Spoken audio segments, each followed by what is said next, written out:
Hello Planet Poke people, it's me Diogen Z here with a special 1-year anniversary edition of Pokemon of the Week. I thought it would be quite fitting if we went back to the first gen to one of our most favorite and memorable final evolutions of the starters. That being Venusaur!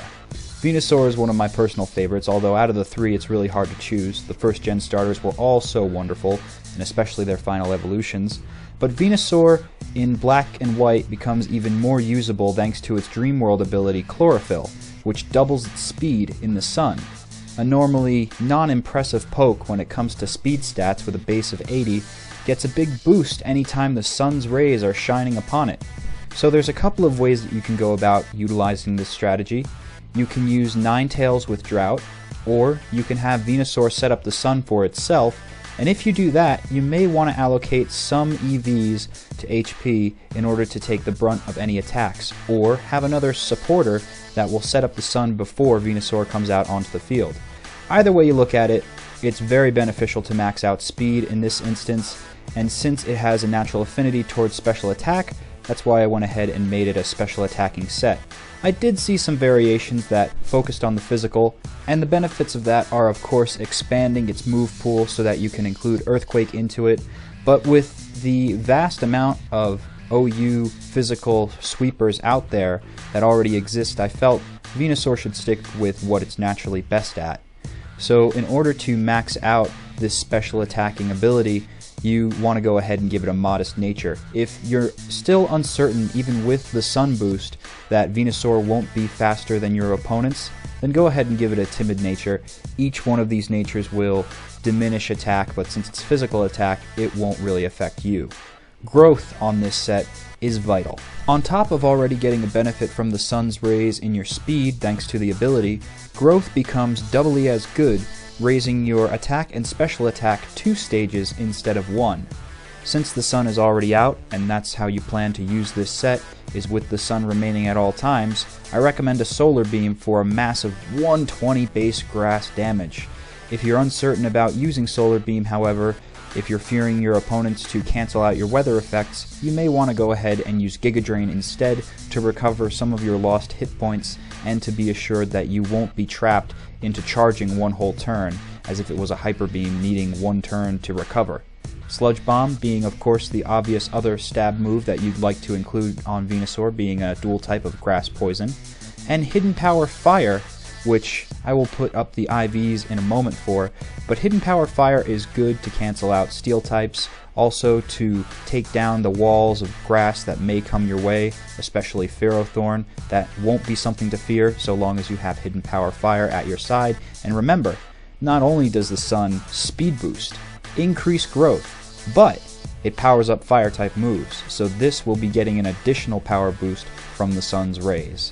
This Pokemon epitomizes the potential of using weather effects in the metagame. So with some planning, some good supporters on your side, or perhaps just throwing Venusaur into the fray and setting up Sunny Day yourself on that turn, you can be a master at wielding the sun's awesome nuclear potential. And for some additional moves, Sleep Powder, I do recommend if you don't have the sleep clause claiming that you can't put Pokemon to sleep. Oftentimes I've gotten into metagame matches where people will get all butthurt about that, saying, hey, you can't use any sleeping moves on me, I got a sleep clause. So if that clause is not up, Sleep Powder is a viable option.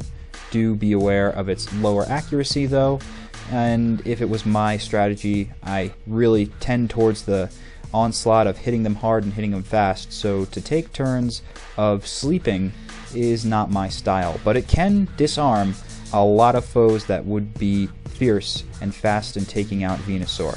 So that is my best set for Venusaur this week.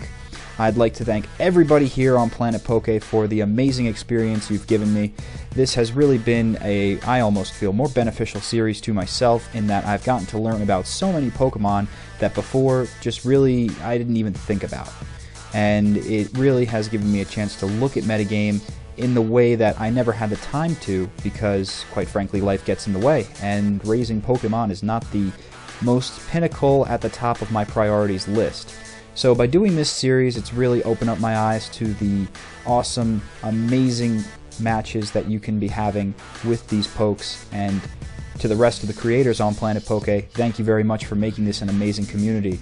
Thanks for putting up the metagame battles so I could see these kinds of sets used practically. And I want to thank you guys, the subscribers, big time, for making it what it is. Over 1 year, we've jumped to 13K plus. It's incredible. And I plan for this channel to keep expanding thanks to the awesome support we have from the Poke community. So keep on tuning in. Remember, if you're a new person, to subscribe to Planet Poke for all of this and other great content, Pokemon related. And as a way of saying thanks and a way to help you more with your effort value training, I have officially uploaded my first effort value expertise video, which is the first in my Heart Gold Soul Silver EV training series guide.